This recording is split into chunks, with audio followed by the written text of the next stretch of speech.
নমস্কার। আমরা আজকে আলোচনা করব ঋষি অরবিন্দ ঘোষের জন্ম চার্ট, অর্থাৎ রাশিচক্রে কোন কোন যোগ থাকার জন্য তিনি বিপ্লবী হয়েছিলেন, তিনি যথেষ্ট আধ্যাত্মিক পথে গিয়েছিলেন, বা কোন যোগের কারণে তিনি বন্দে মাতরম পত্রিকার সম্পাদক হয়েছিলেন, সেগুলো আমরা আজকে আলোচনা করব। কোন যোগের জন্য উনি কারাবাসে পর্যন্ত ওনার হয়েছিল। দেখুন, ওনার জন্ম হচ্ছে 15 আগস্ট 1872 সালে জন্ম। 15/8/1872, 4টা 30-এ জন্ম, সকালবেলা কলকাতায়, ভোর 4টা 30। ওনার হচ্ছে লগ্ন কর্কট, রাশি ধনু, নক্ষত্র মূলা, গণ হচ্ছে তেওয়ারিগণ। দেখুন, এই জন্মছকে সব থেকে যেটা আছে যে লগ্ন কর্কট লগ্ন, লগ্নের পঞ্চমপতি হচ্ছে মঙ্গল এবং এখানে দশমপতি মঙ্গল। এটা হচ্ছে বৃশ্চিক রাশির ঘর, তার অধিপতি মঙ্গল। এটা মেষ রাশির ঘর, অধিপতি মঙ্গল। এই পঞ্চমপতি দশমপতি মঙ্গল কিন্তু লগ্নে নিচ্চস্থ হয়ে বসে আছে। আবার দেখুন,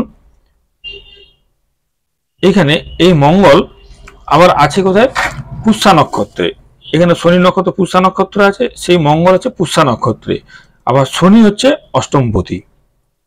তাহলে এখানে আমরা দেখলাম কি,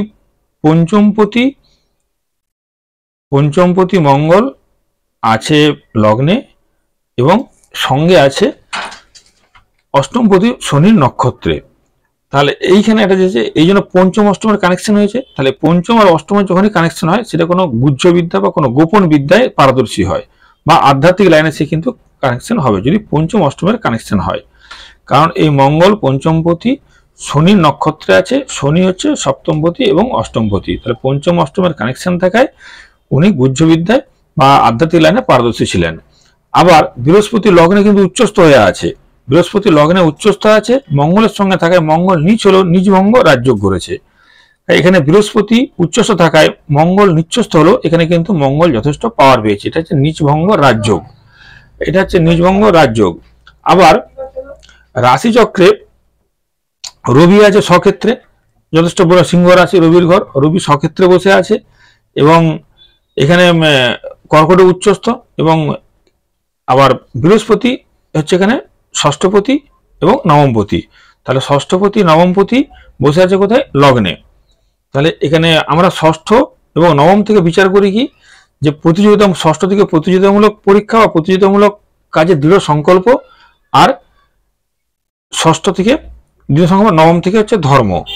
তাহলে এখানে পঞ্চম আর ষষ্ঠমেরও কিন্তু কানেকশন হলো, কারণ পঞ্চমপতি হচ্ছে মঙ্গল আর বৃহস্পতি ষষ্ঠপতি। পঞ্চম ষষ্ঠর এই কানেকশন এইটা দিল কিন্তু।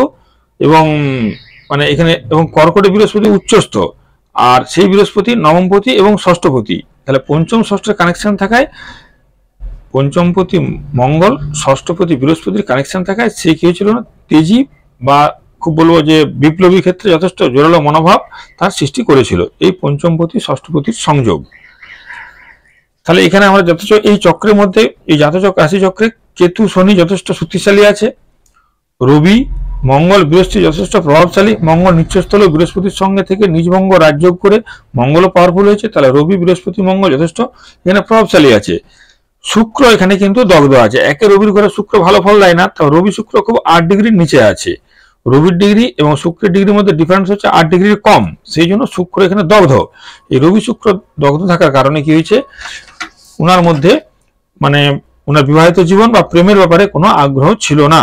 যখনই কোনো ছেলের জন্মছকে শুক্র দুর্বল থাকবে বা দগ্ধ থাকবে, তার প্রেম এবং বিবাহ ক্ষেত্রে যথেষ্ট ডিস্টার্ব দেখা দেবে বা এগুলোর প্রতি তার কোনো আগ্রহী থাকবে না।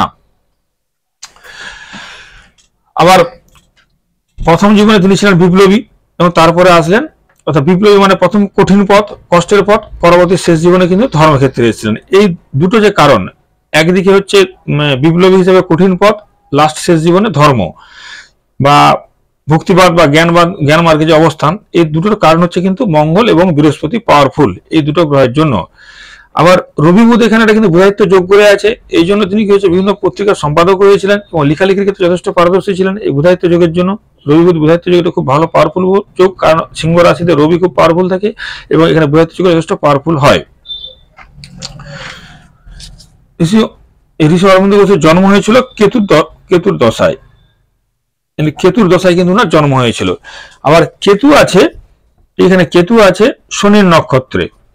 তাহলে উনার কেতু দশায় জন্ম, কেতু আছে শনির নক্ষত্রে, শনি হচ্ছে কিন্তু অষ্টমপতি এবং সপ্তমপতি হিসেবে মারক, অষ্টমপতি হিসেবে কিন্তু বাধাযুক্ত। কেতু যদি শনির নক্ষত্রে আছে এবং কেতুর দশায় জন্ম, তাই ওনার কিন্তু জন্মকালীন বা ছোটবেলায় উনি যথেষ্ট মানে কি বলবো যে অসুস্থতার মধ্যে দিন কাটিয়েছেন, শরীর স্বাস্থ্য ওনার কিন্তু ভালো যায়নি। আচ্ছা, এবারে 5-10-1876 এই সময় থেকে উনার শুক্রের দশা শুরু হয়েছিল। 5-10-1876 কিন্তু শুক্রের দশা শুরু হয়। এই শুক্রের দশায় শুক্র যথেষ্ট খারাপ দুর্বল আছে, কিন্তু আসলে শুক্রের সঙ্গে যখন বৃহস্পতির অন্তর্দশা হয়, শুক্র প্লাস যখন বৃহস্পতি হয়, শুক্র দশা বৃহস্পতির অন্তর্দশা হয়, এই সময় এই 20-30 বছরে, এই 20 থেকে 23 বছর বয়স, এই সময় উনি কিন্তু যথেষ্ট উন্নতি করেছিলেন। বিদেশ ভ্রমণ বা কর্মযোগ সমস্ত কিন্তু শুক্রের দশায় বৃহস্পতির অন্তর্দশায় কিন্তু হয়েছিল, কারণ বৃহস্পতি এখানে যথেষ্ট শক্তিশালী উচ্চ আছে। আচ্ছা,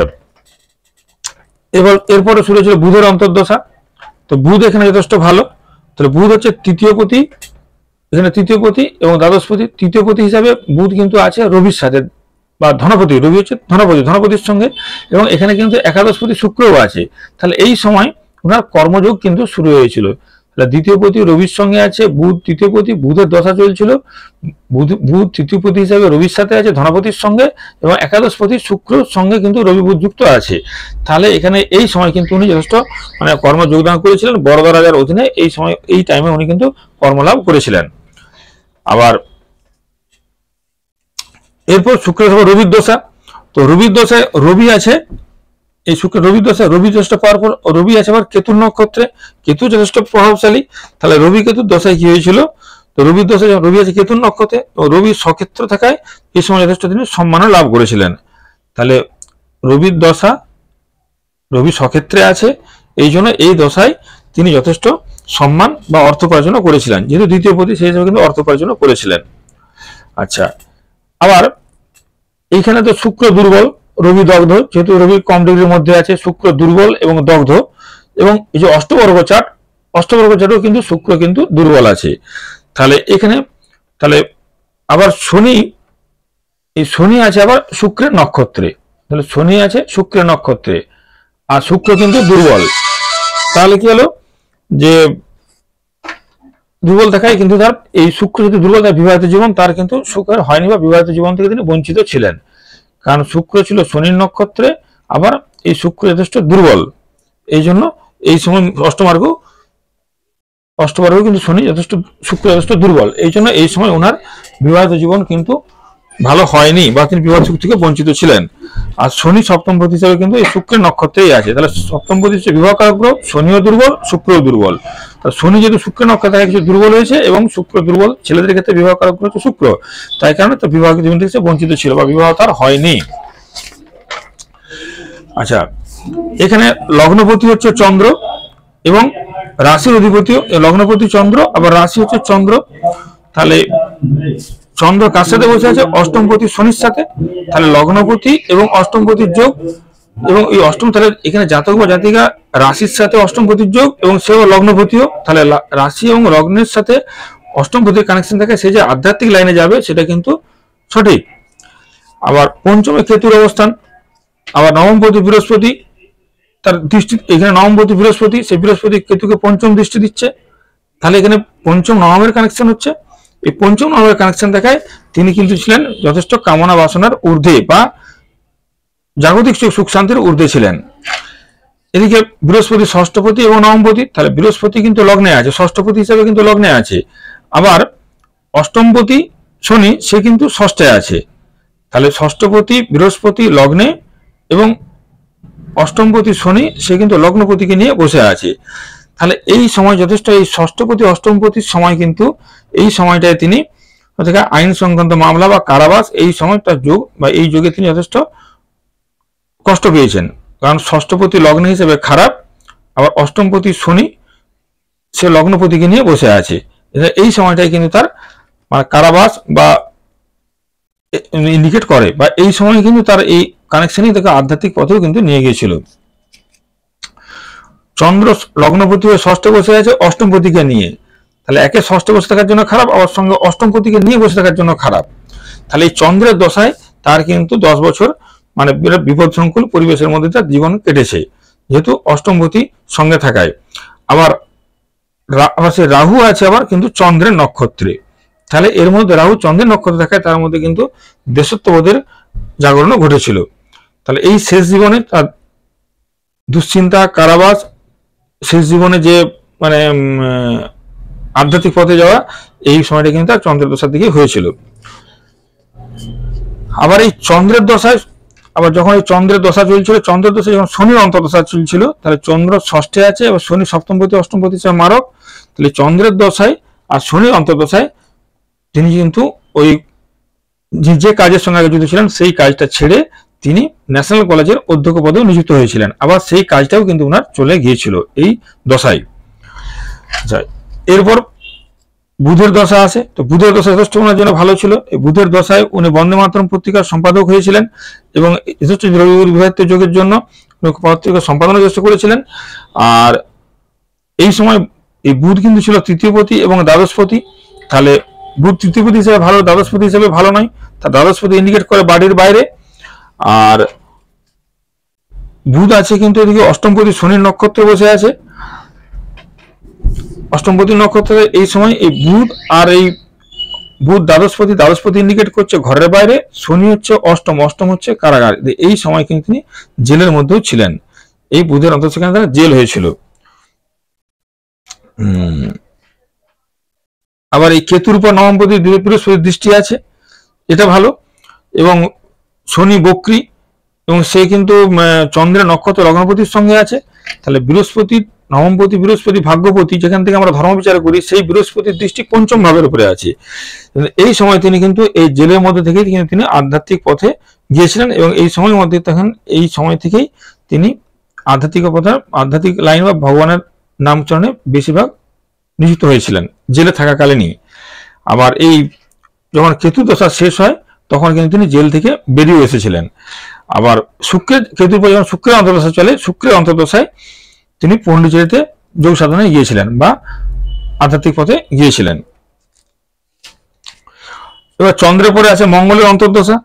তো মঙ্গল এবং বৃহস্পতি এখানে একটা কি বলবো রাজযোগের প্রভাব আছে, এই জন্য যথেষ্ট এই মঙ্গলের দশা যথেষ্ট তার উন্নতি হয়েছিল বা যথেষ্ট আধ্যাত্মিক পথে উন্নতি লাভ করেছিলেন। এই সময় তার সীমার সাথে সাক্ষাৎকারও হয়েছিল। এবং এরপর হচ্ছে রাহুর দশা। রাহুর 18 বছর তিনি নীরবে সাধনায় যুক্ত ছিলেন। তারপর আছে বৃহস্পতির অন্তর্দশা। তো এই সময় বৃহস্পতির অন্তর্দশা যথেষ্ট আধ্যাত্মিক উন্নতি হয়েছিল, কিন্তু এই সময় তার শরীরও অবনতি হয়। 1926 সালের 24শে নভেম্বর যখন রাহুর দশা চলছিল, রাহুর দশায় শনির যখন অন্তর্দশা চলে, রাহুর দশায় শনির অন্তর্দশাকালীন, এবং এই শনি কিন্তু ছিল বক্রী এবং সেই শনি ছিল কিন্তু অষ্টমপতি। তাহলে এই রাহুর দশা দুটো পাপগ্রহ অন্তর্দশা, একটা রাহু পাপগ্রহ, শনি পাপগ্রহ, শনির অন্তর্দশা, সেই শনি বক্রী আবার সেই শনি অষ্টমপতি। তাহলে এখানে শনি আবার আছে কার সাথে না, লগ্নপতির সঙ্গে বসে আছে। তাহলে এই সময় তিনি প্রবল সমাধি যোগের ইঙ্গিত এই ছকটা কিন্তু এই টাইমে দিয়েছিল। এইভাবে আমরা বুঝতে পারি যে ঋষি অরবিন্দ ঘোষের জন্ম ছকে কিভাবে তার কর্মজীবন বা শেষ জীবনের সঙ্গে যুক্ত ছিল। নমস্কার।